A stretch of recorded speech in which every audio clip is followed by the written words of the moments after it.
একপাশে কড়া রোদের উত্তাপ আর পরক্ষণেই মেঘের গর্জন শেষে মুষলধারে নামছে স্বস্তির বৃষ্টি। শ্রাবণের এই ভরা মৌসুমে প্রকৃতির এমন অদ্ভুত লুকোচুরি আর খামখেয়ালি রূপ যেন দেশ জুড়ে এক রহস্যময় আবহাওয়া তৈরি করেছে। তবে আবহাওয়ার এই নাটকীয় পরিবর্তন কেবল সাময়িক স্বস্তি আনছে না, সাথে নিয়ে আসছে ভারী বর্ষণ ও উপকূলীয় এলাকাগুলোতে সামুদ্রিক সতর্কবার্তা। ২৭ এবং ২৮ জুলাই সারা দেশের আবহাওয়ার রূপ ঠিক কেমন থাকতে পারে, কোথায় রয়েছে অতি ভারী বর্ষণ ও পাহাড়ি ধসের উচ্চ ঝুঁকি, আর নদ নদীর পানি বৃদ্ধিতে উত্তরাঞ্চলের কোন কোন জেলা প্লাবিত হতে পারে। বাংলাদেশ আবহাওয়া অধিদপ্তরের সর্বশেষ বুলেটিন অনুযায়ী বর্তমানে সক্রিয় মৌসুমী বায়ুর প্রভাবে উত্তর বঙ্গোপসাগর ও তৎসংলগ্ন এলাকায় গভীর মেঘমালার সঞ্চার হচ্ছে। এর প্রভাবে ২৭ এবং ২৮ জুলাই ঢাকা, চট্টগ্রাম, খুলনা ও বরিশাল বিভাগের অধিকাংশ জায়গায় এবং সিলেট, রংপুর, রাজশাহী ও ময়মনসিংহ বিভাগের অনেক জায়গায় বজ্রসহ হালকা থেকে মাঝারি ধরনের বৃষ্টি হতে পারে।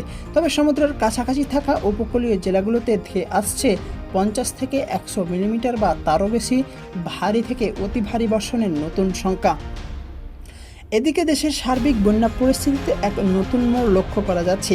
টানা বৃষ্টির পর দক্ষিণ পূর্বাঞ্চলের চট্টগ্রাম, কক্সবাজার, বান্দরবান এবং নেত্রকোনার পানি বিপদসীমার নিচে নেমে আসায় সেখানকার বন্যা পরিস্থিতি উল্লেখযোগ্যভাবে উন্নত হয়েছে। আগামী ৪৮ ঘন্টায় সিলেট ও সুনামগঞ্জের নিম্নাঞ্চলেও পানি আরও কমে স্বাভাবিক অবস্থায় ফেরার স্পষ্ট আভাস পাওয়া যাচ্ছে। তবে ষষ্ঠীর মাঝে নতুন আশঙ্কা ছড়াচ্ছে নদী অববাহিকার পানি। ব্রহ্মপুত্র ও যমুনা নদীর পানি বৃদ্ধির ফলে আগামী ২৪ থেকে ৪৮ ঘন্টায় কুড়িগ্রাম, গাইবান্ধা, জামালপুর, বগুড়া, সিরাজগঞ্জ, টাঙ্গাইল, নওগাঁ ও নাটোর জেলার কিছু নিম্নাঞ্চল সাময়িকভাবে প্লাবিত হতে পারে। সেই সাথে চট্টগ্রাম ও রাঙ্গামাটি সহ পার্বত্য জেলাগুলোতে অতি ভারী বৃষ্টির কারণে নতুন করে পাহাড় ধসের মাঝারি ঝুঁকি তৈরি হতে পারে। রাজধানী ঢাকা আগামী ২ দিন দুপুরের পর বজ্রসহ মাঝারি বৃষ্টির তীব্র সম্ভাবনা রয়েছে। শহরের সর্বোচ্চ তাপমাত্রা ৩৩ ডিগ্রি সেলসিয়াসের কাছাকাছি থাকবে। তবে বাতাসে ৩১%-রও বেশি জলীয় বাষ্প বা আর্দ্রতার কারণে বৃষ্টি নামার পূর্ব পর্যন্ত ভ্যাপসা গরমের চরম অস্বস্তি বজায় থাকবে।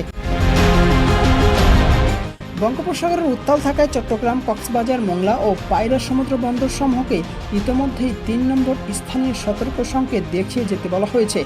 উত্তর বঙ্গোপসাগরে অবস্থানরত মাছ ধরা নৌকা ও ট্রলার সমূহকে পরবর্তী নির্দেশ না দেওয়া পর্যন্ত উপকূলের কাছাকাছি থেকে সাবধানে চলাচল করার কঠোর পরামর্শ বা নির্দেশ দিয়েছে আবহাওয়া দপ্তর। সুপ্রিয় দর্শকবিন্দু, এই ছিল আমাদের কাছে আসা আবহাওয়ার সর্বশেষ লেটেস্ট আপডেট। যে কোনো আপডেট জানতে আমাদের চ্যানেলের সাথেই থাকুন এবং চ্যানেলটি সাবস্ক্রাইব করে রাখুন।